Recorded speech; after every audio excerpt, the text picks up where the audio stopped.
que président de la page du Rhône.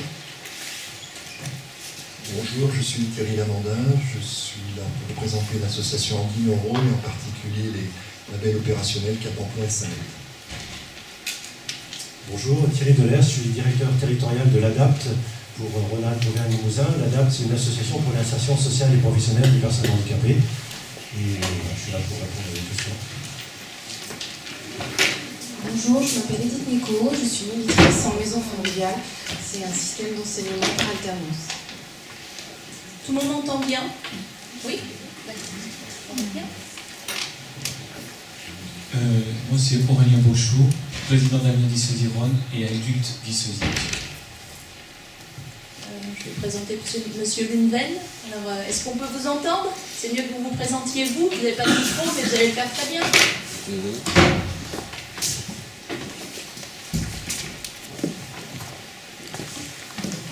Gabriel Even, président de Andy-Lyon-Rhône, représenté ici par Thierry Lamandin, qui s'est présenté lui-même. Très bien, merci. Donc Sandrine de Bessise, donc présidente d'Un-Deux-Trois-Dix. Et pour aujourd'hui, on représente toutes les 4 associations citées ce matin, AP10 Rhône, AAD Rhône, La Page Rhône et Un-Deux-Trois-Dix Rhône.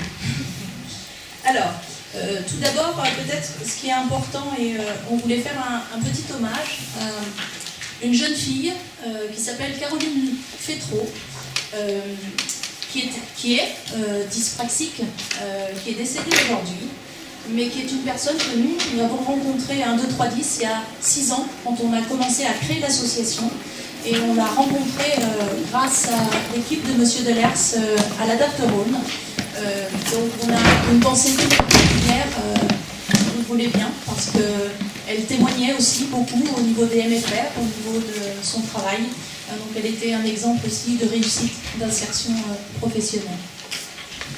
Voilà. Alors, pour commencer donc cette conférence, on va vous projeter un film qui retrace un petit peu le parcours d'Aurélien en insertion professionnelle, Aurélien qui est là, qui est président d'Avenir Dysphasie Rhône, donc qui est dysphasique.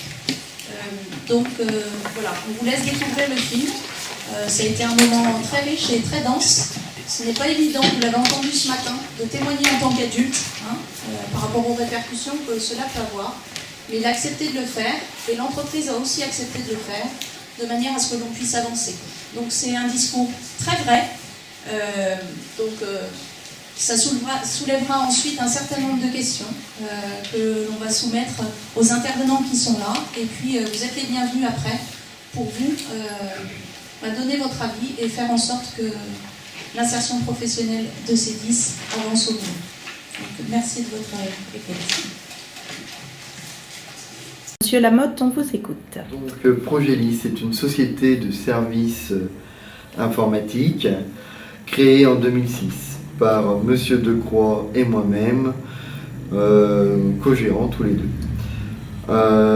Lorsque nous avons créé la société Progelis, nous avions dans l'esprit de créer une société qui opère sur différents secteurs de métiers informatiques, tels que l'ingénierie projet, l'ingénierie formation, l'ingénierie système technique développement. Donc cette société du coup a évolué depuis 2006 et nous sommes désormais une vingtaine de collaborateurs à travailler au sein de cette société. Comment est-ce qu'on en est venu à recruter Aurélien? Nous étions effectivement à la recherche d'une personne qui pouvait assurer d'une part des projets techniques au sein des équipes d'expertise technique orientées installation de programmes, et d'autre part réaliser également un support en interne pour différents besoins, tels que par exemple la réinstallation de notre salle de formation entre 2 formations, du support auprès des personnes qui travaillent chez Progelis mais qui n'ont pas forcément de bagage technique pour pouvoir résoudre par eux-mêmes des problèmes qu'ils constateraient sur leur PC, nous, on recherchait des compétences de technicien. C'est-à-dire finalement, le bagage scolaire qu'Aurélien a pu nous présenter lors de l'entretien d'embauche, ce bagage scolaire nous paraissait en tout cas suffisant pour pouvoir effectivement postuler sur ce poste-là. Aurélien nous a mis tout de suite au courant, bien évidemment, de ces difficultés. Ça, du coup, c'était très clair, on savait exactement où est-ce qu'on allait. Et du coup, Monsieur Decroix, qui a également un de ses enfants qui a la même difficulté, est parfaitement au courant finalement de qu'est-ce que finalement cet handicap pouvait provoquer et quelles allaient être les difficultés d'intégration d'Aurélien au sein de Progelis.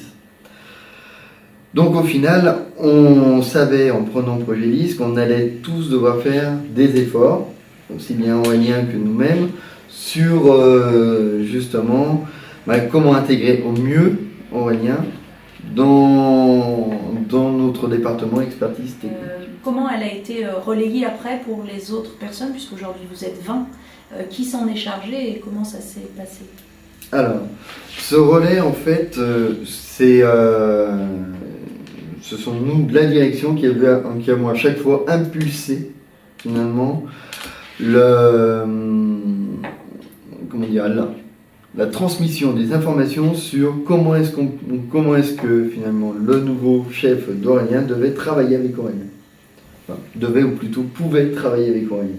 Après, bien évidemment, à la charge du responsable d'Aurélien, peut-être de trouver d'autres mécanismes qui permettaient d'assurer de façon optimale le rendement, les actions qui sont confiées à Aurélien. Nos consignes étaient assez claires, c'est-à-dire que Aurélien, on savait que le principal problème était surtout un problème de compréhension. C'est-à-dire qu'à partir du moment où on demande à Aurélien de réaliser une action, on demande également systématiquement à Aurélien de nous envoyer un mail, donc une sorte de compte-rendu, nous indiquant, nous prouvant comme quoi, d'une part, il a compris tout ce que l'on avait établi et qu'éventuellement, il n'y aurait pas d'oubli dans le séquencement des actions qui seraient à mener. Voilà. Donc ça, c'est ce que l'on s'est dit tout début. Donc dès le début 2010, on a travaillé comme ça.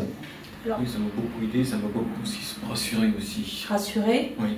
Structuré, rassuré. Oui.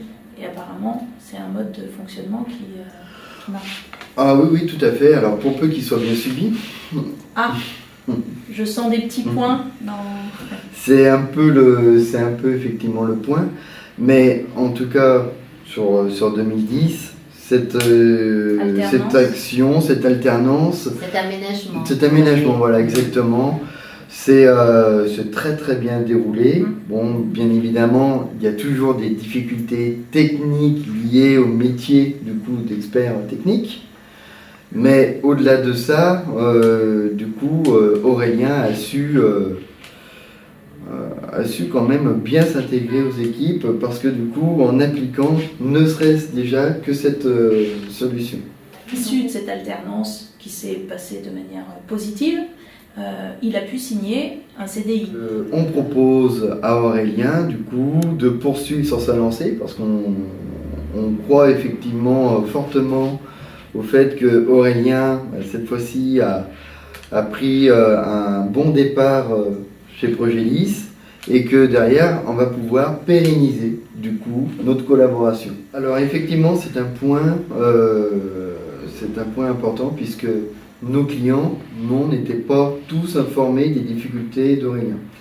Ceux-ci ne comprenaient pas qu'à un moment donné, il pouvait y avoir un décalage entre ce qu'ils expliquaient et ce que Aurélien comprenait. Ça, c'était déjà un premier point important. Deuxième point important, mais là, c'est plus lié finalement à la personnalité d'Aurélien, qui du coup, très vite, stressait par rapport à cette situation et du coup communiquer ce stress au client, on a pris l'initiative de dire Aurélien, du coup, tu ne prends plus d'appels téléphoniques. Nous avons informé en fait Aurélien au cours d'une réunion, bien évidemment, comme quoi la prise d'appel téléphonique n'était plus de sa responsabilité.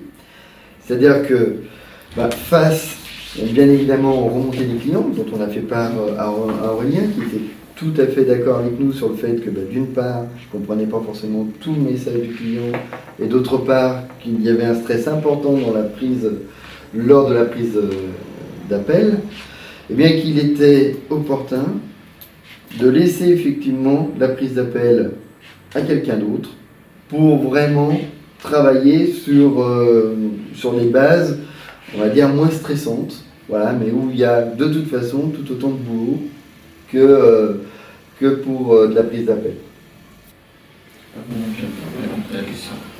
La question, c'est de dire, on a pris des mesures différentes du départ. C'est-à-dire qu'au départ, tu étais chargé, toi, de répondre au téléphone. Donc la question, là, c'est, toi, comment tu as interprété, comment tu as vécu ce moment-là où on t'a dit, on ne te donne plus, parce que M. Lamotte a dit un mot très important quand même, cette responsabilité-là, mais pour toi, est-ce qu'effectivement, cette responsabilité qu'on t'enlève a été difficile à vivre? Comment tu l'as entendu? Est-ce que tu l'as accepté facilement?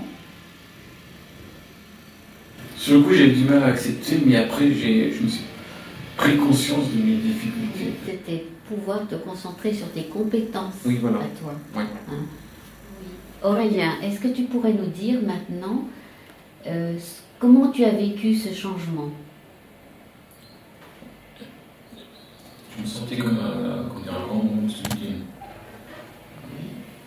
Et donc, j'ai communiqué pratiquement à personne, donc je gardais tout pour moi. Et au bout d'un moment, je commençais à saturer, et je me suis confié à une association tellement que j'en pouvais plus. Tu n'avais plus l'énergie aussi, parce qu'il y a un facteur quand même de fatigabilité dans ce que vous vivez. Vous faites beaucoup d'efforts, vous prenez beaucoup sur vous. Et là, M. Lamotte dit, oui, il faut prendre sur soi, mais est-ce que prendre sur soi là, c'était au-dessus de tes forces? Il passe beaucoup de temps à se concentrer sur les sujets qu'on lui donne. Ça, c'est sûr. Et c'est pour ça que depuis le début, on a dit à Aurélien, écoute, aménage ton temps de travail en fonction de ta fatigue. Si à un moment donné, tu es trop fatigué, il n'y a pas de problème pour que tu sortes un temps et que tu reviennes l'esprit plus frais, plus libre, et surtout que tu évacues tous ces moments de concentration extrême. Et c'est pour ça que, normalement, oui, je suis d'accord que c'est une surcharge qui est demandée à Aurélien, le fait d'écrire, mais normalement, cette surcharge, elle devrait être évacuée, ou en tout cas éliminée, par ces temps de repos qui ont été accordés quand on t'a en tout cas accueilli chez Progélis. L'objectif est quand même qu'à un moment donné, la personne soit quand même en mesure de travailler seule. En autonomie. Sur au moins tout ou une partie des tâches. Mais elle a besoin de ce tremplin-là. Mais elle a besoin effectivement de ce tremplin. Ça, c'est évident. Et quelqu'un, est-ce que vous auriez pu solliciter une aide extérieure, momentanée? Est-ce que ça peut être... il y a des services de maintien à l'emploi, il y a le SAMET notamment, en tout cas, qui peut aider aussi les entreprises et les personnes en difficulté à voir comment on peut aménager encore autrement ou peut-être de manière plus régulière. Vous soulevez là effectivement un point important qui est celui de l'accompagnement. C'est-à-dire que quand on a embauché Aurélien, à part finalement les connaissances de mon associé, sur le handicap d'Aurélien, on ne savait pas du tout comment vraiment ça allait se passer. À partir de ce moment-là, moi je pense, typiquement vous parlez de la SAMEP, organisme que je ne connais pas du tout, il aurait pu être par exemple intéressant, mais ça c'est je pense les pouvoirs publics d'organiser cela. Il aurait pu être intéressant qu'à un moment donné, quand on embauche une personne qui a un handicap, qui en plus du coup est identifié comme tel par les pouvoirs publics, qui est à un moment donné un organisme des pouvoirs publics qui vienne nous proposer leur aide d'intégration. Voilà. Et que derrière, bien évidemment, piqûre de rappel une fois tous les 3 mois, enfin une fois tous les 6 mois, peut-être une fois par an, mais qui est effectivement un suivi. Je pense sur effectivement, au moins sur 2011, ça nous aurait aidé. Ça aurait aidé, je pense, aussi Aurélien, qui se serait moins senti seul et isolé à un moment donné face à des situations où effectivement c'était compliqué. Ce que l'on retire de cette expérience, déjà on a vu que notre entreprise était effectivement capable de d'embaucher une personne qui avait des difficultés. Aujourd'hui, parce que ça nous permet de pouvoir se situer les uns les autres et puis de pouvoir continuer et puis construire ensemble. Donc comment on peut faire en sorte qu'effectivement Aurélien puisse retrouver sa place? Est-ce qu'il peut retrouver une place peut-être différente, mais que du coup il ait l'impression d'avoir sa place, même si c'est pas la même? Ça, c'est un travail qu'il peut faire lui, dans pourquoi des responsabilités moindres, c'est peut-être aussi à expliquer, et puis du coup que ça fonctionne. Voilà. Effectivement, votre question est bonne, c'est comment finalement Aurélien peut garder une place au sein de Progélis. C'est toute la question. Que l'on va poser à nos intervenants. Vous avez vu combien le reportage est dense et riche, hein, plein de questions et de questionnements. Alors c'est des débuts de réponses qu'on va essayer d'apporter aujourd'hui. On va commencer par Françoise Robert qui va poser quelques questions aussi à Aurélien de vive voix pour qu'il complète un petit peu cette présentation pour qu'elle soit la plus exhaustive possible. Et puis ensuite on demandera à Mme Nico de la MFR, à M. Thierry Delers de la Dapterone, à M. Lamondin de Cap Emploi, Andy Lyon et Samet, rien que ça, de donner un petit peu peut-être les pistes que l'on peut envisager aujourd'hui, en sachant que nous, le constat qu'on a fait là, c'est que oui, en termes d'accueil, on a sans doute bien avancé, mais c'est ce qu'on disait ce matin, en termes d'accompagnement, là aujourd'hui, il faut vraiment qu'on se pose des questions et qu'on se forme à l'accompagnement spécifique de nos jeunes, parce qu'ils ont une place et une vraie place de citoyens au milieu des autres. Voilà. Alors Aurélien, dans ce film, on voit que pendant 14 mois, tu as réussi à avoir une place dans cette entreprise, où tu as été bien accueilli. Dans un consensus, vous avez mis en place des aménagements et tu as pu montrer tes compétences et te sentir en cohésion avec l'équipe. Et puis, alors tu as obtenu un CDI. Oui, tout à fait. Oui. Quand on m'a proposé l'opportunité de signer un CDI, je vous montrer à travers ma personne et aussi aux personnes qui ont, quel que soit le handicap, tel qu'il soit, la porte est ouverte à tous et donc on peut affranchir pas à pas vers un monde professionnel pour acquérir comme les autres. Voilà. Donc, avec le CDI, tu viens poursuivre ton travail à l'équipe et environ 10 mois après, il y a un décrochage. Comment tu peux nous expliquer ce décrochage ?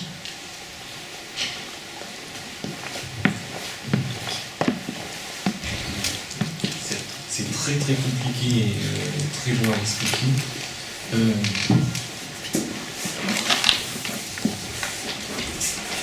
Me confier de moins en moins de responsabilités dans le film, la responsabilité de la prise d'appel. Donc là-dessus, ça faisait du mal au fond de moi parce que je me suis dit que je mettrais en cause toutes mes compétences et connaissances que j'ai acquises jusqu'à présent. Je m'en voulais parce que je me suis dit que c'est quasiment comme si que le monde s'écroulait tout d'un coup quand on a déchargé toutes les responsabilités. Et même si ils avaient embauché une personne supplémentaire qui puisse se relayer avec moi, pour moi je ne me sentais pas du tout à l'aise. C'est vrai que tu étais à l'aise dans un petit groupe. Oui. Avec des jeunes. On peut dire que c'était une start-up. Oui. Et qui évoluait rapidement, qui était dans la réactivité. Alors au départ, tu as trouvé ta place dans le rythme qu'elle avait. Oui, parce que nous laissait le temps pour apprendre les divers produits. Soit que je connaissais pas du tout, que je connaissais déjà. Donc on me laissait le temps pour apprendre. Et là maintenant, il développe une structure de pointe, comme quoi qu'il faut apprendre très très rapidement et que moi c'est au-dessus de mes forces et ça me nécessite énormément de temps. Et vis-à-vis de la société du Projudice, ça risque de poser problème. Là, on parle de réactivité et adaptation. Donc, tu parles de prendre plus de temps pour t'adapter et puis continuer dans ce dynamisme. Alors, petit à petit, le fossé s'est creusé. Oui. Et qu'est-ce qui a fait pour toi que tu n'as pas pu évoquer ces difficultés dans l'entreprise? Je pensais, résoudre les choses par moi-même.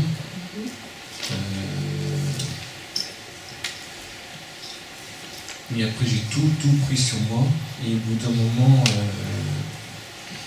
tellement que j'étais pas bien moralement et physiquement, je me suis confié à une association extérieure de l'entreprise pour me décharger tout ce que j'avais sur le cœur, tellement que j'étais pas bien moralement. Alors au début, donc on a vu que tu avais pu t'insérer facilement avec l'accueil que tu avais eu. Quels sont les points positifs que tu as eu dans ces débuts? Déjà l'accueil des personnes.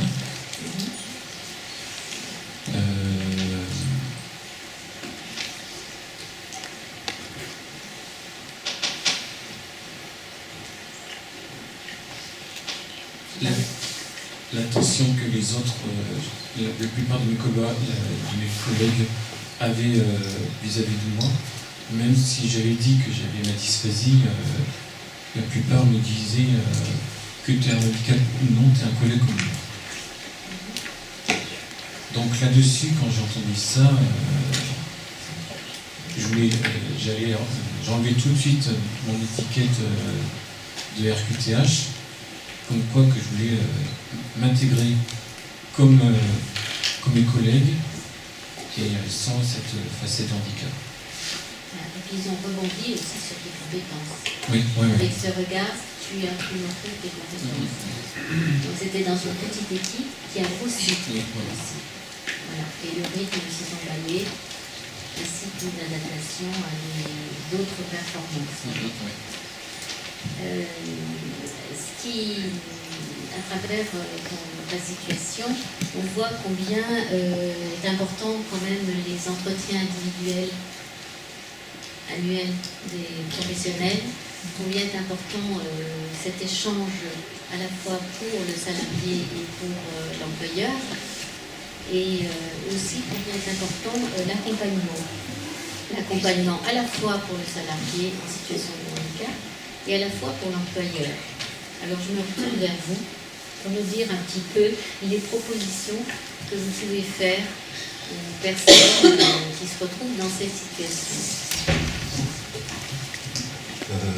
Donc j'ai parlé au titre du SAMED et du maintien de l'emploi de façon générale.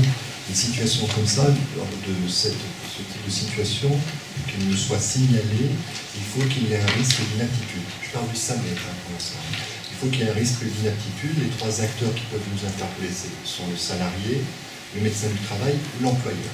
Mais il faut qu'il y ait les trois acteurs partants pour qu'on puisse trouver des solutions. Les solutions sont ce qu'on a entendu tout à l'heure, les aménagements pour adapter la personne au poste ou pour modifier son poste. Ces adaptations, ces aménagements peuvent être faits, c'est ce qui a été fait ici, entre l'employeur et le salarié, déjà, sur des types de tâches et autres. Il n'y a pas eu de médecin du travail interpellé parce qu'il n'y avait pas de problématique santé directe sur ce poste-là. C'était une adaptation, c'était peut-être le poste qui évoluait et que la personne devait suivre cette adaptation.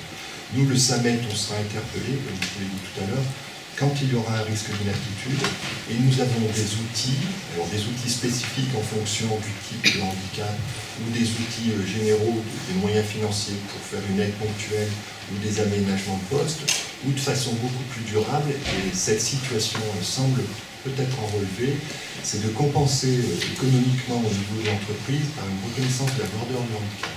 Alors je sais que c'est un terme qui est un petit peu lourd, qui fait un petit peu peur, mais le fond est intéressant, c'est-à-dire une entreprise qui va passer beaucoup de temps, chaque jour va destiner une période de temps pour expliquer les tâches ou adapter le poste, c'est-à-dire qu'on va baisser avec toujours des termes qui sont un peu durs, mais des termes d'entreprise qui constater un manque de productivité, on pourra compenser. Et je le dis même devant un bénéficiaire et devant un salarié parce que ça le met plus à l'aise en interne dans la... Ah, pardon. Ça le... Ah, excusez-moi, je suis un peu... D'accord. Mais je disais que dans cette situation, il pouvait y avoir un dispositif dont les termes sont un petit peu lourds, je me répète, reconnaissance de la lourdeur du handicap, qui est une compensation, parce que nous intervenons pour compenser le handicap quand cela est possible. Ce que je disais en préalable, l'entreprise a compensé le handicap déjà dans sa façon de réagir. Mais si nécessaire, si à un moment la situation, la productivité ou la vision des collègues fait qu'il faut aller un petit peu plus loin, et pour le bénéficiaire, lui d'abord, on peut amener une compensation financière, il y a plusieurs modalités, mais on va le dire très simplement, compensation financière de cette situation qui permettra même au salarié de se sentir un petit peu plus à l'aise que son activité est reconnue comme en tant que telle. Donc on a la reconnaissance de lourdeur du handicap sur cette situation, je pense qu'il pourrait... Alors il faut que tout le monde soit d'accord. Tout ce que je suis en train de dire sur le SAMET, sur le Cap Emploi, nous sommes sur une notion de déclaratif et une notion que les trois acteurs soient volontaires. Dans le cas du maintien, il faut le médecin du travail, l'employeur et le bénéficiaire, et le salarié, ce qui était le cas aujourd'hui. Pour le Cap Emploi, de la même manière, on est sur des déclarations volontaires des personnes et une action volontaire. Nous sommes généralistes, nous ne sommes pas spécialistes, nous ne sommes pas sur le milieu de la santé. Nous faisons le lien, nous essayons d'être facilitateurs entre les employeurs et les salariés et les demandeurs d'emploi. Oui. Si vous voulez, je vais vous présenter les deux dispositifs qui existent entre le handicap et l'emploi. Vous avez deux champs d'intervention de structure, sont sur l'insertion et le maintien dans l'emploi. L'insertion, vous avez un réseau national de structures qui s'appelle les Cap Emploi, que vous trouvez dans chaque département, qui reçoivent les personnes demandeurs d'emploi bénéficiaires de l'obligation d'emploi, le terme exact. Pour illustrer, il y a 9600 personnes, à peu près 10 000 personnes dans le rôle qui sont inscrites à Pôle emploi et qui relèvent de ce statut. Nous recevons ces personnes, nous ne recevons pas toutes les personnes, parce que nous avons un accord avec Pôle emploi, nous sommes dans le service public de l'emploi, comme la mission locale, Pôle emploi et Cap emploi reçoivent les bénéficiaires qui ont ce statut pour la recherche d'emploi. Nous fonctionnons sur une modalité de référent unique, de démarche de prise en charge, de diagnostic, savoir si la personne peut relever de notre accompagnement, et après la construction des éléments comme toute insertion, formation, élaboration de projet et recherche d'emploi. Et le Cap emploi va jusqu'au recrutement et s'arrête dans les 6 premiers mois. C'est-à-dire que dans la situation dont on a parlé tout à l'heure, si une difficulté pouvait apparaître dans les 6 premiers mois de l'emploi, le Cap emploi pouvait être interpellé. Pas pour compenser ce qui a été fait, parce que c'était vraiment un arrangement entre l'employeur et le salarié, mais pour amener des modalités financières ou des aides ponctuelles qui peuvent exister. Il existe des aides au tutorat, etc. Je pourrais les reprendre tout à l'heure si vous voulez. Donc là, on est sur le Cap emploi, agit auprès des demandeurs d'emploi, bénéficiaires de l'obligation d'emploi, pas tous. Nous devons suivre à peu près 30% de la population demandeurs d'emploi bénéficiaires sur le Rhône. Les autres personnes sont suivies par Pôle emploi et mission locale. Nous nous inscrivons dans le service public de l'emploi. Nous avons une deuxième mission qui est à hauteur égale au niveau du Cap emploi, qui est le service aux entreprises. C'est-à-dire une entreprise peut nous solliciter pour une situation comme celle-ci, ou pour du recrutement, ou face à la contribution de la GFIP. Je ne sais pas si tout le monde connaît la GFIP. Suite à la loi de 75 modifiée en 85, un fonds de financement a été créé pour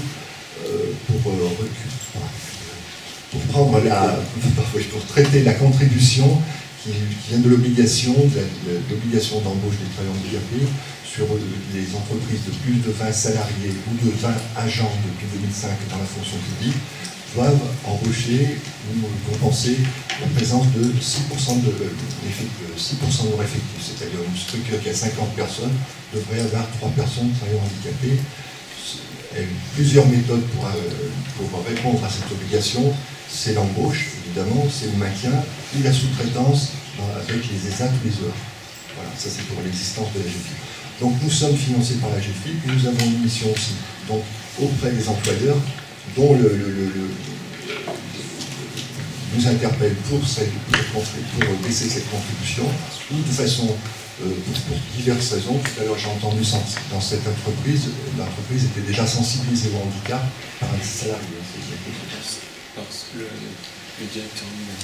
Par le directeur lui-même, voilà. Donc ça c'est quand l'entreprise est impliquée et sensibilisée, évidemment.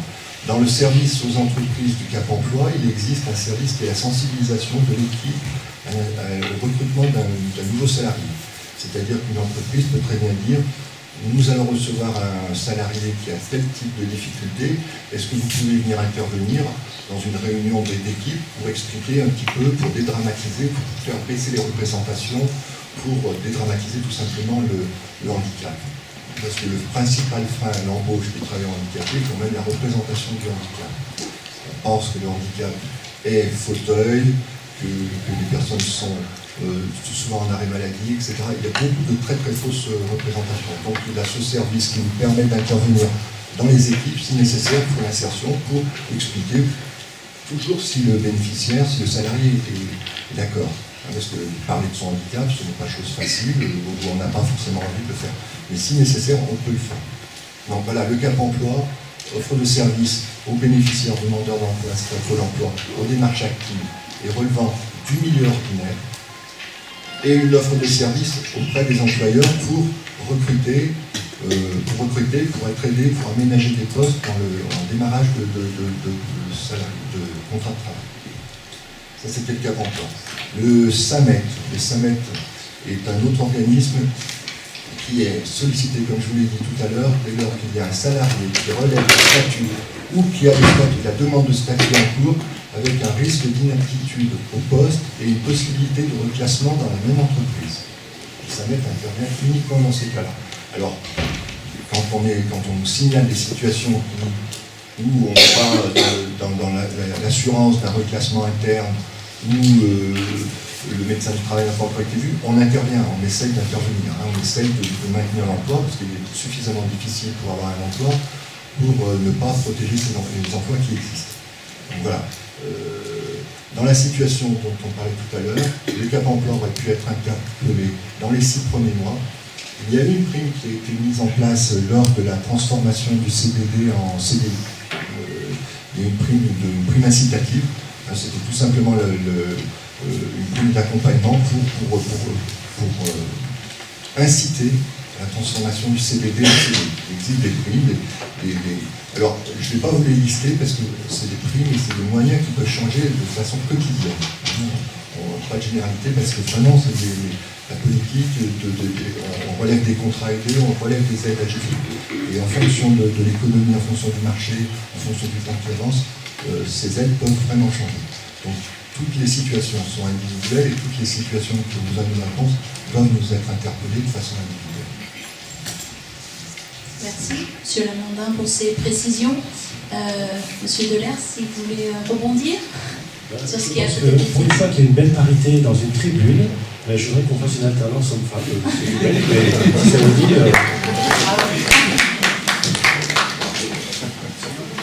Bien, donc moi je travaille en maison familiale, je ne sais pas si c'est quelque chose qui parle à tout le monde.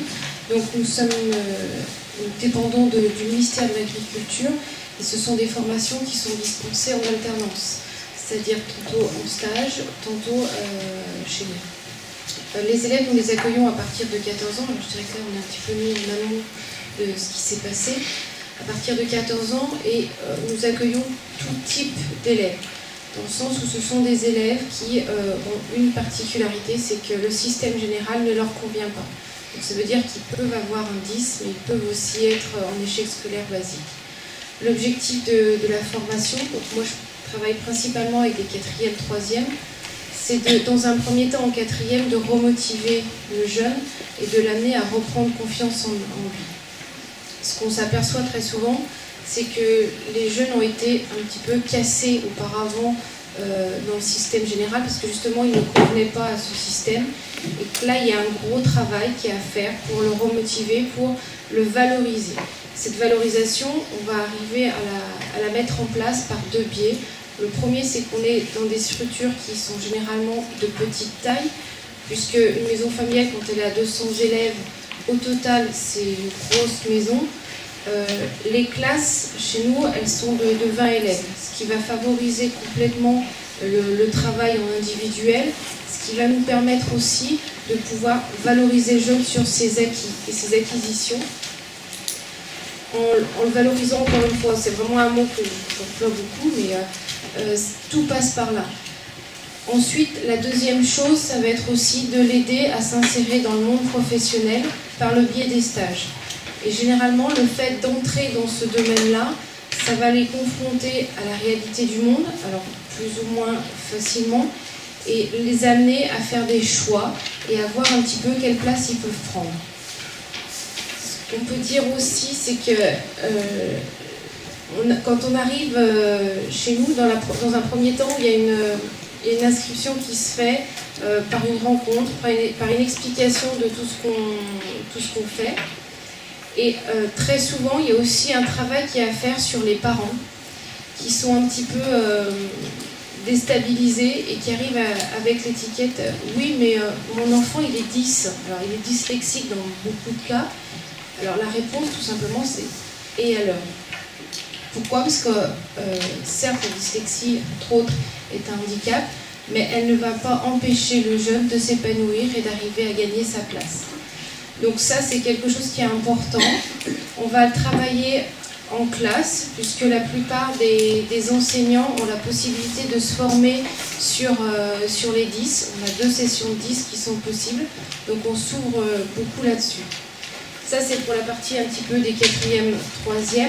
Donc on essaye en fin de 3e de faire en sorte que les jeunes arrivent à trouver leur place dans une formation.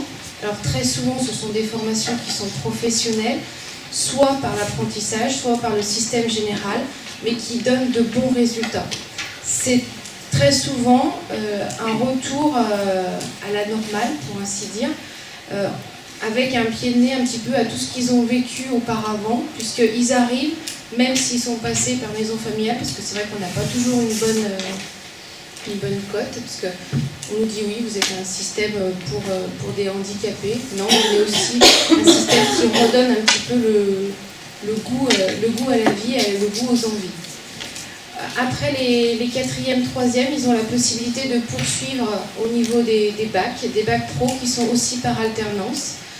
Cette année, par exemple, on a un élève qui était dysphasique, qui l'est toujours, qui a réussi son bac là au mois de juin et qui est parti travailler se former pendant 3 ans au Canada. Donc ça fait partie un petit peu des revanches. On a vu sa maman hier et il est super heureux. C'est le cas de le dire parce que il a réussi et quelque part il est encore plus motivé qu'avant pour son projet parce qu'il s'aperçoit que il y est arrivé et comme sa maman nous a dit, il reviendra dans 3 ans, ça c'est sûr.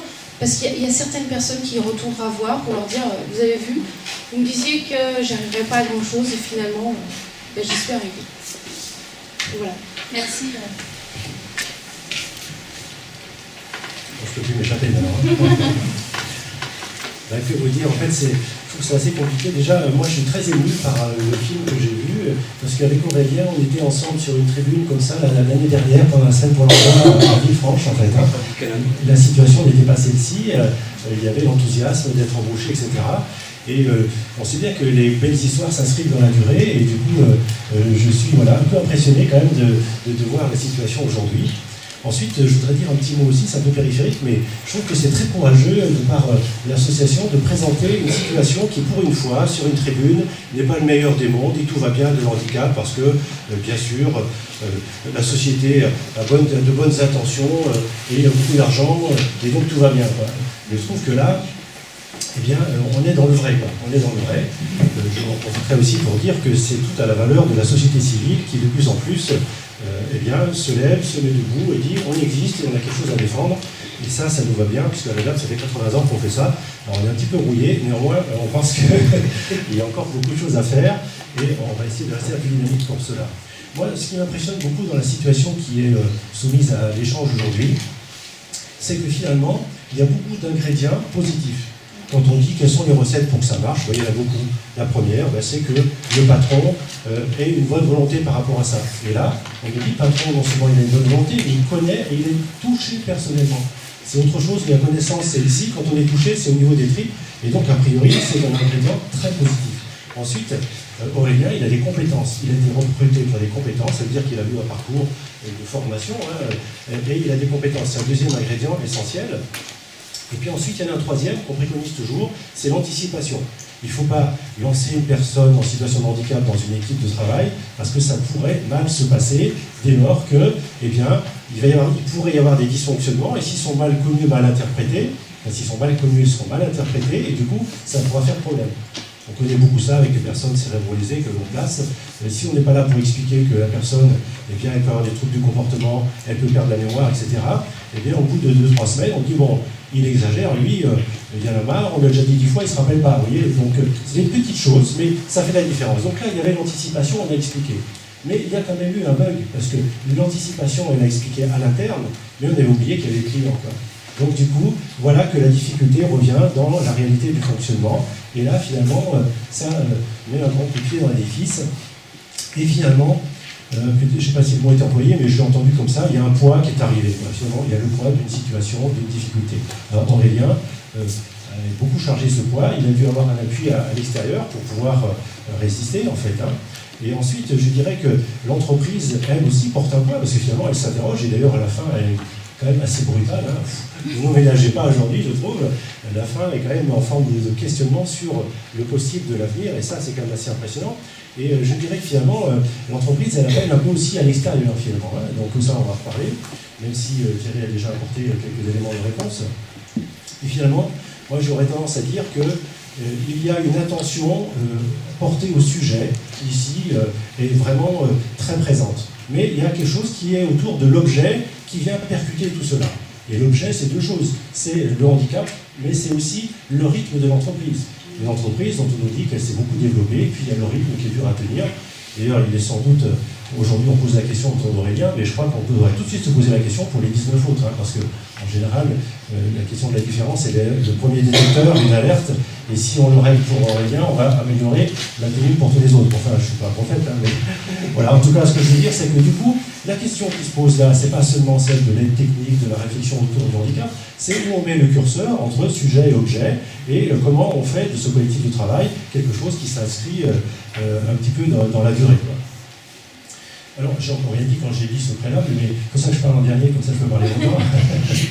Non, ce que je voulais dire, c'est que finalement, qu'est-ce que fait l'ADAPT dans tout ça, en fait. Alors, je voulais dire déjà, l'ADAPT, c'est une association donc, qui est nationale, qui est implantée en Rhône-Alpes dans plein d'endroits, et puis on s'est toujours intéressé à accompagner les personnes en situation de handicap, parce qu'on croit à leur potentiel, et puis on pense que la dignité pour chaque être humain, c'est aussi la dignité de toute la société, et puis on sait qu'il y a de la valeur dans chaque individu, et donc depuis de très nombreuses années, l'ADAPT se bat pour que chaque personne puisse trouver sa place, et c'est pourquoi on met en place des prestations historiquement de soins, d'accompagnement à l'orientation professionnelle, d'éducation adaptée, etc., etc. Et c'est une association généraliste, historiquement, mais qui, depuis quelques années, a développé quelques spécialités autour de ce que l'on peut appeler le cognitif, notamment les personnes cérébrisées, les personnes analytiques, et puis je pense que les 10 sont bienvenus dans la famille du cognitif, même si parfois c'est dû à des problèmes diffus et pas spécifiquement concentrés. Voilà, donc en fait, en gros, qu'est-ce qu'on peut dire aujourd'hui que l'on propose pour la question des jeunes adultes qui vont débuter dans l'emploi? Eh bien, on a différents dispositifs qui sont attachés à la personne, mais on a fait le choix également d'agir autant sur la société et dans les entreprises que sur la personne. Parce que pendant des années, on a vu qu'on accompagnait, on formait, on dynamisait, et puis on essaye de faire sauter toujours plus haut les personnes handicapées. Mais quand elles se cassent le nez sur une entreprise derrière laquelle il y a un manager qui n'a jamais connu le handicap, il y en a une représentation péjorative, et donc ça ne suffit pas. Donc je vais dire un petit mot sur chacun des champs. Et pour restreindre au champ des 10, eh bien, on peut dire qu'on a des actions de préorientation qui accueillent des personnes qui ont un problème de cheminement dans l'emploi et qui doivent réfléchir, et donc ils peuvent être accueillis, s'ils sont orientés par la MDPH chez vous, pendant 3 mois avec une équipe spécialisée, pluridisciplinaire. Ils sont accueillis pour élaborer un cheminement et choisir une nouvelle vie professionnelle, faire des stages d'entreprise pour voir comment ça fonctionne, etc. Et là, on est amené à diagnostiquer, poser des mots sur les difficultés, et puis voir qu'est-ce qu'il faudra mettre en place comme élément d'accompagnement ou de compensation. On a aussi, pour des personnes qui ont déjà un métier, qui ont déjà choisi, une préparatoire pour ce qu'on appelle l'emploi ciblé, c'est-à-dire la personne elle sait ce qu'elle veut faire, où elle peut aller, elle a les compétences pour le faire, mais il y a quelque chose qui fait que ça ne fonctionne pas. Et bien là, il y a un accompagnement avec mise en situation dans l'entreprise, et puis les personnes reviennent dans nos équipes pluridisciplinaires pour faire de l'analyse de vécu en entreprise et justement faire un réglage pour voir qu'est-ce qui fait que la personne pourra accéder à cet emploi ou pas. Et puis pour des gens qui auraient un niveau de difficulté important qui ne permet pas d'accéder instantanément à l'emploi en milieu ordinaire, eh bien, il y a le travail adapté, ce qu'on appelle les ESAT, établissements et services d'aide par le travail. Donc c'est pour des gens qui n'ont pas une capacité de production a priori suffisante pour être intégrés dans le milieu ordinaire, je dis bien à un instant T. Et donc nous on a inventé un petit peu les ESAT hors mur, c'est-à-dire qu'on accueille des personnes avec qui on fait un bilan personnel, professionnel, on voit ce qu'ils peuvent faire, comment ils veulent faire, comment ils peuvent le faire, dans quelles conditions. Et puis ils sont accompagnés pour être détachés individuellement en entreprise sur des tâches de travail, et on explique à l'entreprise comment ça fonctionne, l'ergothérapeute intervient, et il y a un accompagnement de la personne et de l'entreprise pour que cette situation de travail puisse se construire. Et ce faisant, on voit que assez fréquemment, eh bien, les personnes peuvent accéder au travail. Alors initialement, c'était réservé des adultes de certains types. Aujourd'hui, on a une action aussi pour des jeunes, et on a intégré un jeune dyspraxique actuellement en les attendures pour cheminer.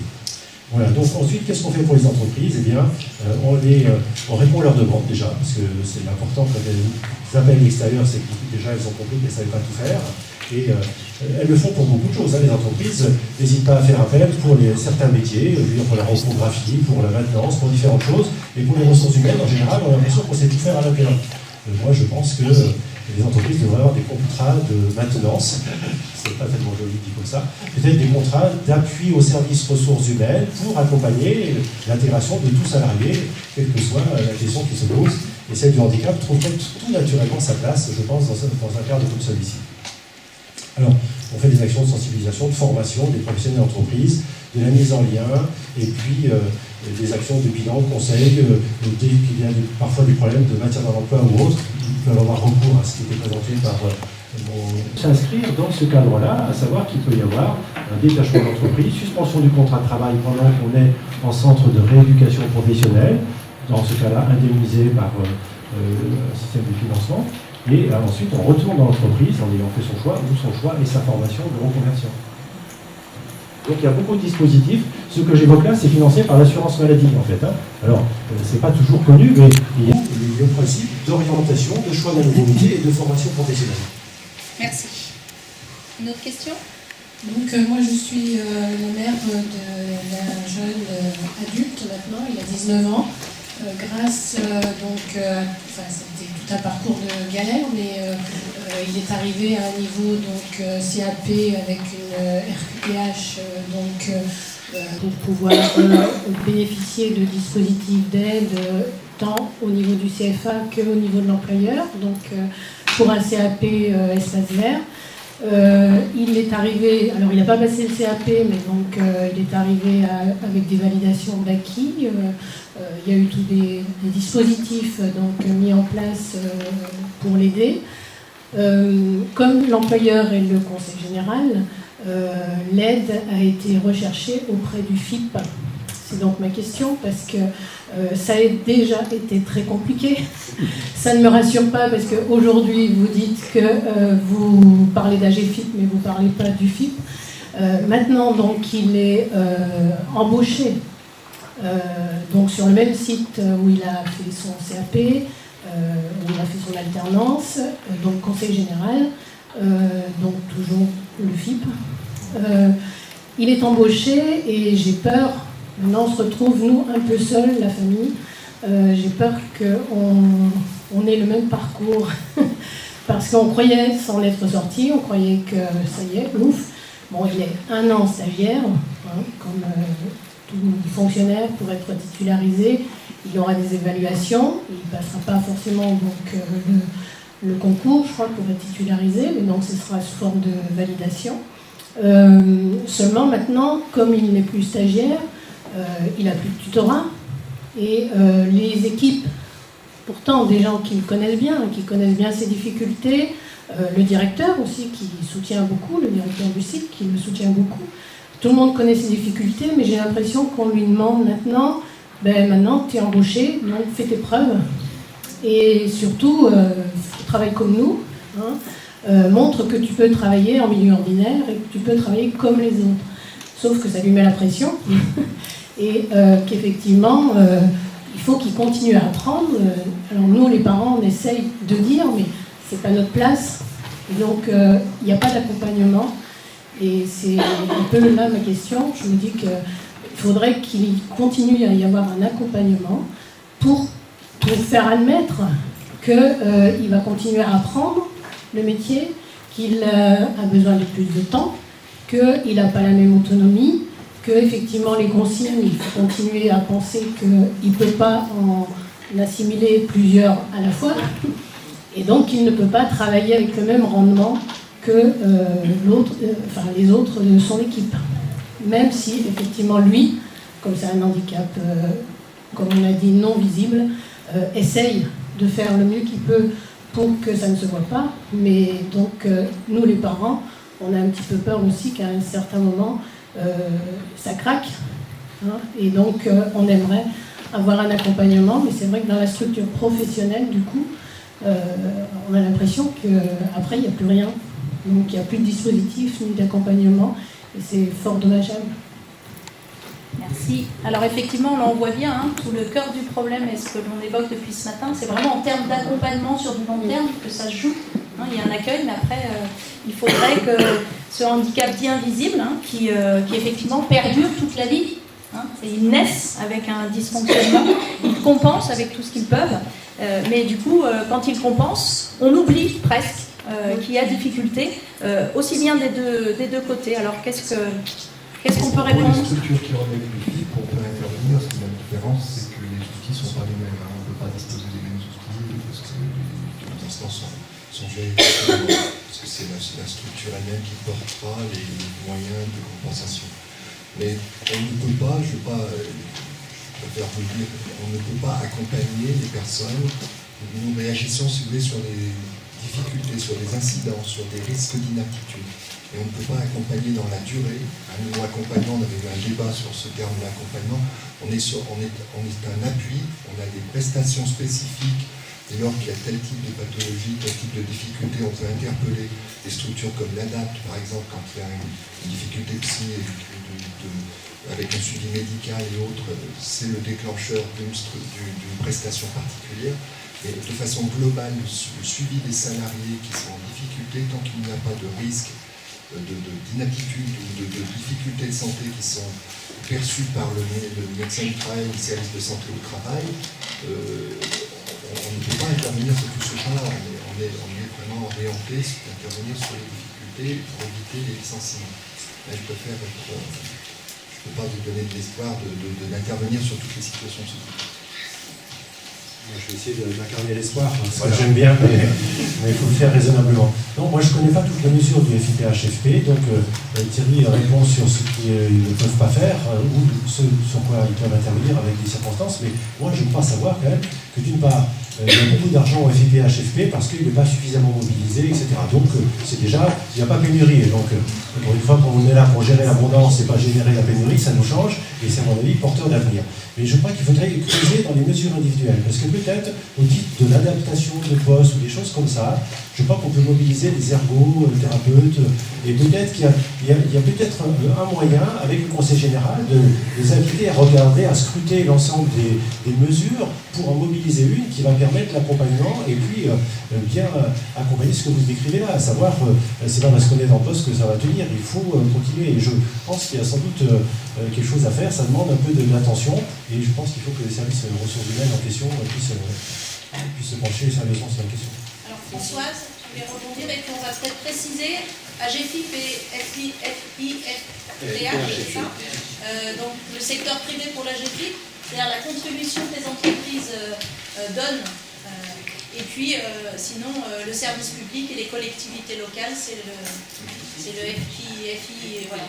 Pas 10, mais pourtant, voilà, si je ne le vois pas écrit, j'arrive pas à le prononcer. Oui, c'était juste pour poursuivre sur le propos, c'est de dire que peut-être dans la formation continue, il y a quelque chose à penser à ce niveau-là. Hein, parce que finalement, comme toute personne, pour rester adapté à son poste de travail, on se sert de la formation continue. Et ça serait peut-être au niveau de la formation continue de penser des adaptations particulières. Voilà. Quelle ouverture? Ça existe déjà, et notamment dans le cadre des espaces verts. Nous, on a un établissement dans l'Ain qui forme en reconversion professionnelle des personnes sur le champ de l'horticulture ou autre, et on peut très bien faire la formation continue en prenant en compte la situation de handicap et en donnant de nouvelles compétences. Ils sont en train de développer en ce moment des compétences particulières pour les murs végétaux. Donc il faudrait être le premier au Conseil général et former là-dessus, par exemple. Alors moi, je suis mère d'un adulte de 22 ans qui a fait un... Qu'est-ce qu'il a fait? Il en est au bac pro, économiste de la construction. Ça fait 2 ans qu'il cherche du boulot. 2 fois qu'il voulait faire un BTS parce que pour chercher du boulot, sa première année où il n'a pas été pris en BTS, il lui a été dit qu'avec un bac pro, il pouvait travailler. Vous allez dans le monde du travail, on demande le BTS plus l'expérience. Donc cette année, il a redemandé pour le BTS, il a été refusé parce que classe de 15, il a eu le bac pro avec une note 12, pour lui c'était le paradis. Il manque de bol, il faut avoir mention bien et très bien. Donc ma question est, on disait que c'est une histoire de tactique, la reconnaissance de l'handicap. Moi, mon fils m'a demandé encore pas plus tard la semaine dernière, est-ce que je dois le déclarer ou pas? Qu'est-ce que je dois lui répondre? Pour trouver du boulot, est-ce qu'on doit faire la reconnaissance et puis aller se présenter, parce qu'il a écrit 300 mails, il s'est présenté à plusieurs endroits, dont la mairie de Lyon. Tu l'as refusé il n'y a pas bien longtemps. Donc on en est là. Est-ce que s'il avait fait la reconnaissance et qu'il avait fait sa lettre en disant qu'il était dysphasique, est-ce que par exemple à la mairie de Lyon, il l'aurait pris? Moi, je ne l'aurais pas pris. Il aurait été convoqué, rendez-vous. On ne prend pas a priori les gens. Il faut qu'il y ait la oui, rencontre voilà, entre la personne et le poste. C'est ça. Mais toute personne handicapée qui demande à avoir un poste à la mairie de Lyon est reçue. Il faut aller sur lyon.fr parce que vous avez la liste des postes et c'est là que vous pouvez regarder s'il y a des postes disponibles qui vous correspondent. Il n'y a pas de poste réservé. C'était une précision et c'est vrai que c'est une vraie question que les parents se posent régulièrement et que là ce sont les parents qui se posent la question, mais il y a aussi les jeunes hein, et que parfois les parents n'ont pas le même avis que leur propre enfant. Alors comment on fait aussi pour accompagner l'une et l'autre des deux parties? Je vais donner la parole à M. Lindeven et après... Oui, complément très rapide par rapport au débat précédent, mais on est obligé de passer un peu en quinconce. Concernant la possibilité de faire appel à des mesures du FIPHFP, Thierry Delers a déjà répondu qu'effectivement il y a des mesures individuelles qui sont possibles, mais il y a tout un dossier évidemment à monter, et ceci ne peut se faire qu'avec l'aide des services RH concernés.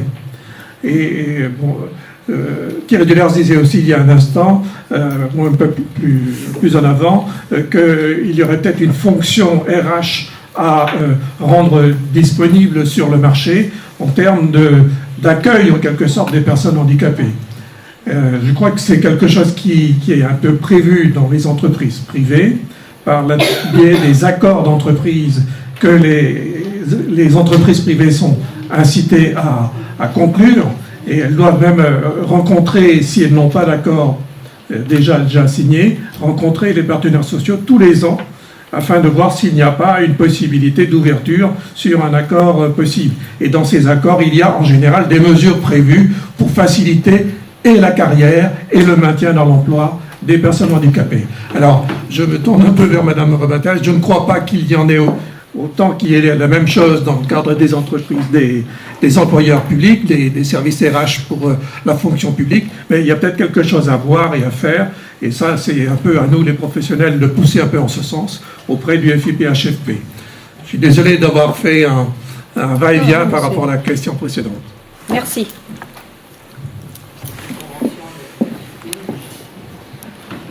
Alors, il nous reste 10 minutes. Bonjour. Je voudrais juste intervenir par rapport aux questions que se posent certains parents par rapport à une demande de dossier RQTH. Très brièvement, Marie et moi sommes parents de 3 garçons et le plus jeune est dyspraxique avec une déficience intellectuelle légère. Je peux vous dire que c'est 15 ans et demi de combat. Et je peux vous dire que si on n'avait pas eu effectivement à un moment donné le soutien d'une infirmière scolaire, parce que Cédric est arrivé en 6e, pourtant après avoir vu M. Revol, c'était très difficile pour le système scolaire classique, dans la mesure où le handicap est invisible, de gérer la situation.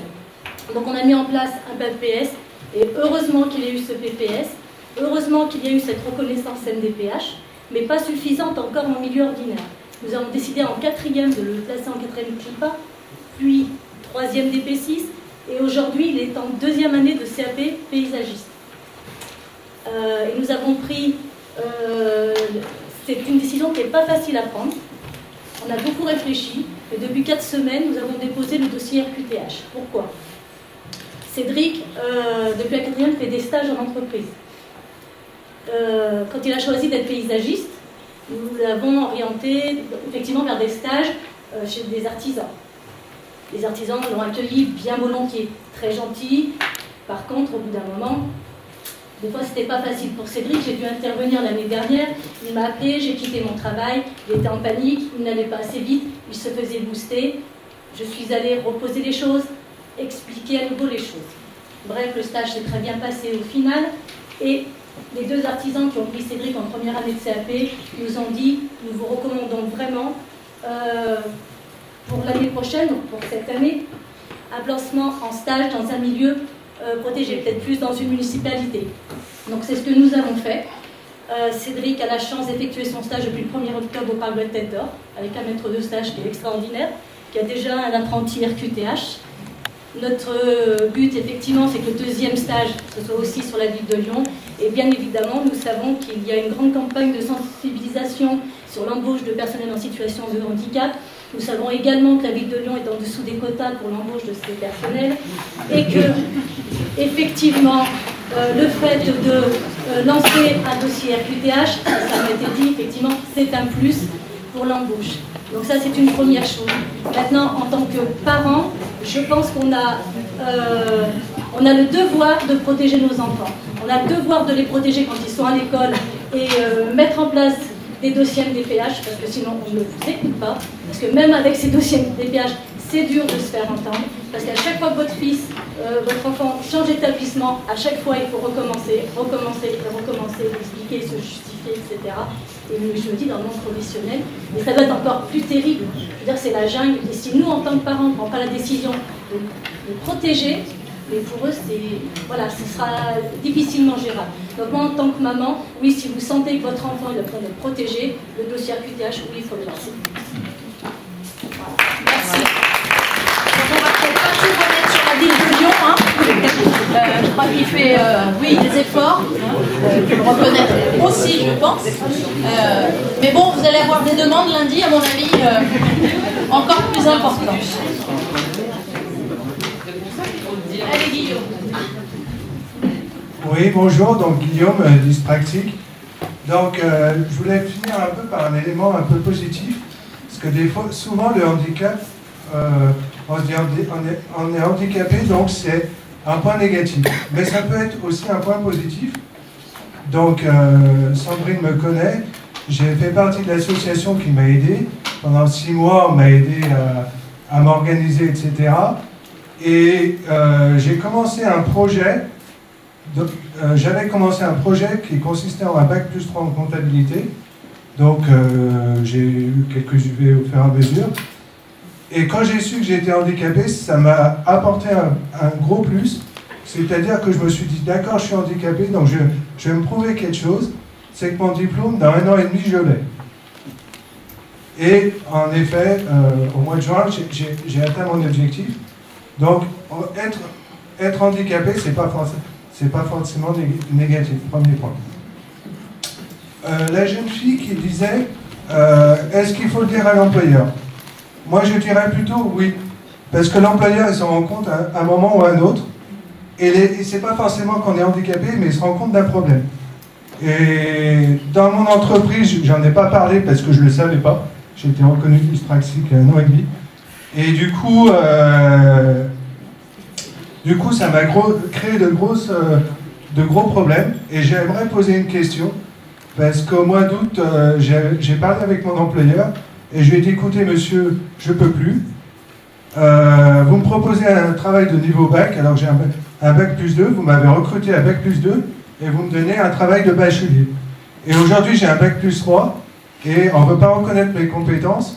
Et on me dit, ben, monsieur Rosier, vous n'êtes pas organisé, donc on ne vous donne rien d'autre. Parce que vous n'êtes pas organisé, et on sait d'où ça vient. Parce que j'avais dit à mon employeur que j'étais handicapé avant même d'avoir ma reconnaissance de travailler handicapé. Voilà. Merci. Qui se lance? Alors on revient à dire ou ne pas dire. Alors on dit c'est un avantage parce que pour la personne elle-même, là on a un témoignage d'un adulte 28 ans, 35 ans 37. Donc reconnu sur le tard, donc qui a quand même pris sur lui pendant toutes ces années, qu'on disait tout à l'heure, il y a un moment donné où on ne peut plus. Alors est-ce qu'il est condamnable pour ça? Je ne crois pas. Donc il se bat, il y croit, et puis il y a la deuxième partie, le deuxième versant. Il dit, et là, ça pose souci, parce qu'on le regarde autrement, et je pense que ça peut nous faire aussi écho au film de ce matin, où la jeune fille dyspraxique témoigne, en disant « Je témoigne à visage caché, parce que j'ai peur qu'on me voie par rapport à mon handicap, et plus par rapport à mes compétences. » Donc je pense que c'était quand même un élément extrêmement fort, et c'est la même chose qui est dite là. Est-ce qu'à un moment donné, quand on le dit, et je pense qu'il y a deux choses différentes, il y a la reconnaissance qu'il faut avoir, et après, effectivement, cette stratégie de pouvoir le dire ou ne pas dire, et comment le dire au fur et à mesure, et puis comment les autres reçoivent cette information. Donc là, c'est un gros travail aussi sur la société. Que veut dire handicap, du coup, ou que veut dire situation de handicap, puisque dans les pathologies que l'on défend là aujourd'hui, on dit bien 10, c'est qu'il y a un dysfonctionnement, mais qu'a priori, toutes les autres fonctions sont préservées. Et ça, je pense que c'est quand même important. Donc on peut se reposer là-dessus. Et c'est pour ça qu'on tient à ce terme de situation de handicap, parce qu'effectivement, pour le reste des choses, ils vont bien. Et c'est là-dessus qu'il faut se baser les uns et les autres. Si, il y a bien quelqu'un qui va... Comme on l'a dit tout à l'heure, c'est vraiment au cas par cas. J'encouragerais les jeunes qui sont diplômés de solliciter les grosses entreprises, les grandes collectivités, en notant bien qu'ils ont le statut. Parce que là, on est sur des modalités de recrutement qui sont facilitées. Je dis diplômés ou pas d'ailleurs, peu importe. Les grosses structures ont désigné dans leur sein, dans les entreprises de collectivité, des personnes qui sont dédiées, qui sont chargées de cette mission. Donc ils font attention, vous soyez reçus. Monsieur qui a bac+3, on est dans une comptabilité, on est dans une négociation avec l'employeur. comme tout salarié, si ça va pas être moi je l'encourage à se positionner ailleurs parce que Bac plus 3, vous n'allez pas quand même en compte à un recrutement. Aujourd'hui, il y a une forte demande. Donc, et là, vous mettez en avant votre statut et sur les grosses structures, vous aurez certainement là une reconnaissance différente que cet employeur-là. Mais il n'y a pas de recette de dire ou de ne pas dire, comme disait tout à l'heure, c'est vraiment en fonction de la situation. Excusez-moi, cette reconnaissance, elle est liée à une loi 2005. La mairie, on a parlé de toute entreprise, par la loi que je ne connais pas, voilà, doit embaucher X% de gens. Voilà. On voit et on le sait pertinemment que toutes les entreprises ne le font pas, que ce soit petites, moyennes ou grandes. Voilà. Je ne sais pas si elles ont des amendes comme des droits au logement. Mais elles le font de plus en plus. À partir du moment où on embauche, est-ce qu'après il y a une autre loi, ça c'est, je suis curieux, je ne suis peut-être pas informée, qui indique que c'est bien beau d'embaucher, mais il faut suivre, il faut aider, il faut adapter. Donc c'est juste ça que je voulais savoir. Donc cette loi manque, parce que c'est un peu comme le droit au logement. On a cette loi, mais elle n'est pas mise en place. Et est-ce qu'il faut aller devant des avocats et un juge pour qu'elle soit mise en place? Donc si on n'a pas de loi d'adaptation à l'handicapé qui a réussi à être embauché parce qu'il y a une loi qui imposait, vous comprenez ce que je veux dire? Donc en fin de compte, on est quand même vachement au début du boulot, quoi. Je pense que vous posez la question qu'on est là à travailler depuis le début, et que Aurélien a eu le courage d'amener, parce que c'est bien aussi de dire toutes les difficultés qu'on a dans tous ces parcours pour cette insertion professionnelle, et qui est vrai aussi pour tout un chacun. Et je crois que ces questions, il faut se les poser et avancer avec ces questions. Moi, je voudrais essayer de répondre à votre question sur la loi. La loi, déjà, elle n'est pas nouvelle. On parle de la loi la plus récente, 2005. Mais il faut savoir que déjà en 1987, la loi a été mise en place qui faisait l'obligation d'emploi de 6%, etc. Pour la fonction publique, ça a été plus précis en 2005. Et puis, la loi est un peu plus précis quant aux contributions qui pourraient advenir. Ça veut dire quoi? Ça veut dire qu'on n'est pas 7 ans après la loi, mais on est, faites le compte, je sais pas, ça fait 25 ans, ça veut dire un quart de siècle. Mais il faut savoir que la loi de 87, elle n'était pas nouvelle. Elle réduisait l'obligation qui préexistait. Vous voyez? Mais comme elle n'était tellement pas suivie, la précédente, elle n'était pas appliquée, il n'y a aucun inspecteur du travail qui osait aller en entreprise poser la question. Donc, 87, on réduit l'obligation, mais on l'applique vraiment. Et puis, en 2012, on en parle encore. Il faudrait dire aussi que cette loi, elle a été une très bonne incitation et c'est toujours un bon point d'appui. Je veux dire d'abord ça de manière positive. Mais en même temps, il faut savoir que c'est loin de faire tout le boulot. Parce qu'effectivement, 39% des entreprises ne satisfont pas l'obligation. Et puis il y en a 15 ou 20%, ou peut-être plus, qui ne font strictement rien 25 ans après. Donc voilà, on constate aussi dans nos organismes que la plupart des gens que nous plaçons en reconversion professionnelle, c'est dans des entreprises de petite taille non soumises à l'obligation. Donc en gros, ça renvoie quand même à une question de société qui va être très loin de la question posée par le jeune homme là-haut, mais c'est quand même très proche. Parce qu'en gros, moi ce que je voudrais dire, c'est que ce qui fait frein à l'embauche, c'est quand même la représentation que l'on a du handicap. Alors là, j'ai deux nouvelles, une bonne nouvelle et une mauvaise nouvelle. La bonne nouvelle, c'est que ça chemine beaucoup. Aujourd'hui, beaucoup d'entreprises se posent la question, beaucoup d'entreprises définissent des politiques, des contrats, d'objectifs, des choses comme ça. Et d'ailleurs aussi, en 2015, tout le monde va pouvoir circuler partout, on verra encore plus les personnes handicapées. Enfin, il y a beaucoup de choses qui évoluent. Il faut dire au passage, sans parti pris, que le bon sens n'a pas suffi, le droit international a été là, qui nous a un petit peu bousculés. Bref. La mauvaise nouvelle, c'est que pour que les choses avancent en termes de représentation, eh bien, il faut que les associations, comme la DAP par exemple, qui s'y met depuis 80 ans, continuent encore à sensibiliser, à faire se rencontrer les employeurs, les personnes handicapées, etc. Mais il faut aussi que les personnes en situation de handicap elles-mêmes sortent du bois, s'affichent. Il faut qu'on arrête de cacher le handicap, que les personnes ne circulent pas en ville, parce que si le fauteuil se prend quelque part, ça ne va pas. Enfin, je suis un peu dans la caricature, mais c'est quand même un peu ça. Et il me semble que à mesure où une ville devient accessible, on voit plus de personnes handicapées, et bien petit à petit, on a l'impression que les mentalités changent. C'est comme à la télé, s'il y a un peu de diversité, si vous avez un présentateur de couleur de temps en temps, ou dans des films, il y a des personnes handicapées, ça permet quand même d'intégrer ce qu'est fondamentalement la société, c'est-à-dire diverse, avec des personnes vulnérables et puis des personnes qui ont des problèmes de santé ou qui ont des particularités de fonctionnement. Donc ça veut dire que ça charge encore maintenant les personnes concernées par le problème, qui portent déjà un problème individuel, de le porter aussi dans la société, d'aller discuter avec le service RH, etc. Ne restez pas seul, il y a des associations qui sont là pour vous accompagner. Et à la date, on a nos services professionnels, on a aussi un réseau de bénévoles, qu'on appelle le réseau des réussites, parce que notre logo c'est réussir avec le handicap. Eh bien, on a des bénévoles qui connaissent rien au handicap, et ce sont des citoyens, et ils sont là pour rencontrer, accompagner, et puis aider les personnes à cheminer dans cette idée de sensibiliser les uns les autres. Merci. On va clôturer là avec Monsieur Lundeven, et puis...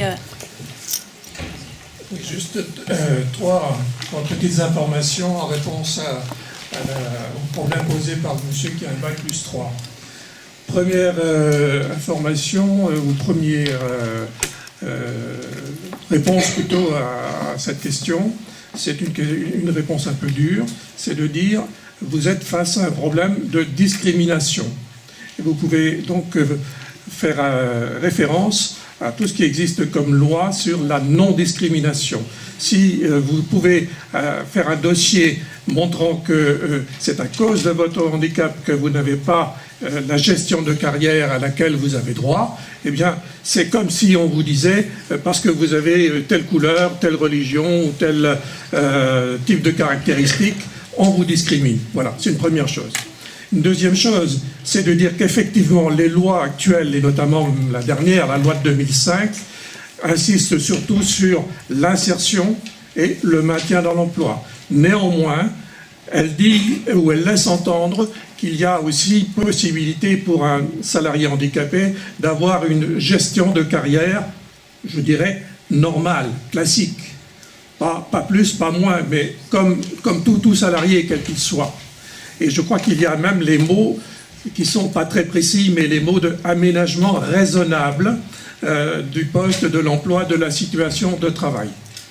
Et puis, aussi pour finir sur un peu une note d'espoir, je crois que dans les entreprises, il y a de plus en plus un mouvement, un courant qui se dessine en matière de ce qu'on appelle la responsabilité sociale des entreprises, RSE en abrégé, ce qui sous-entend à la fois l'accueil à toutes les formes de diversité possibles, imaginables, y compris les diversités de genre, d'origine, bien entendu, etc. Et bien sûr la diversité qui est celle du handicap. De même que c'est aussi une façon pour les entreprises d'assumer une responsabilité, par exemple, vis-à-vis de l'environnement. Le moins qu'on puisse faire, c'est d'avoir une responsabilité vis-à-vis de l'environnement social de la société dans laquelle on vit. Voilà. Merci. Pendant que le micro chemine, si vous permettez, je peux prendre ce temps, si je peux me quelqu'un d'autre, pour dire... Ah oui, d'accord. Pour dire qu'avant, il y avait à HALD, la haute autorité pour la lutte contre les discriminations. Maintenant, c'est le défenseur des droits qui a cette compétence. Et je crois savoir que les discriminations pour cause de handicap, elles sont en très bonne place. Et il ne faut pas hésiter à faire savoir, parce qu'effectivement, si la société ne bouge pas, on fait des lois pour imposer. C'est mal reçu, mais s'il ne se passe rien, il ne se passe rien. Voilà. Et deuxième remarque très courte, pour dire que la loi, elle incite à un taux d'embauche. Alors si la personne est embauchée, elle peut émarger dans l'entreprise à cette particularité, mais après, dans la durée, il faut d'abord que la personne reste pour que cette obligation soit satisfaite, mais il y a le droit du travail. Et le droit du travail, il s'applique à tous.